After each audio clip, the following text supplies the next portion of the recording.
სოფლიოში დაახლოებით 15% წყვილებისას აწუხებს უშვილობა და ეს ყოველი მე-7 წყვილია. ყველას უნდა პასუხები, რატო არ დგება ორსულობა, ხო?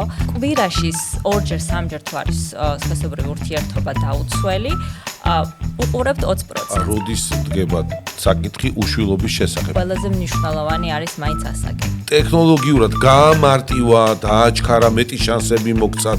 ტექნოლოგიები ისე განვითარდა, რომ მამაკაცის უშვილობის გადალახვა ბევრად უფრო ადვილია. ძალიან ბევრი ქალი დავტოვე შოკირებული სამწუხაროდ, როცა ავუხსენი, რატომ ვერ შემიძლია შევთავაზო ინვიტრო 45 წლის ასაკიდან და ზემოთ. ეხლა მეორე დახსენებთ ამბაქოს. ეს მტკიცებით მედიცინაში უკვე ფაქტად არის დადასტურებული, რომ უშვილობაზე განაპირობებს. თამბაქო ძალიან დიდ ზეგავლენას ახდენს. ვინ უნდა გაყინოს კვერცხუჯრედი? ვიბადებით 2 მილიონამდე გვაქვს კვერცხუჯრედი. მითია თუ არა რომ სტრესმა შესაძლოა უშვილობა გამოიწვიოს? ყველას გონია 15 კვერცხუჯრედი შევა 15 ბავშვი იყოს.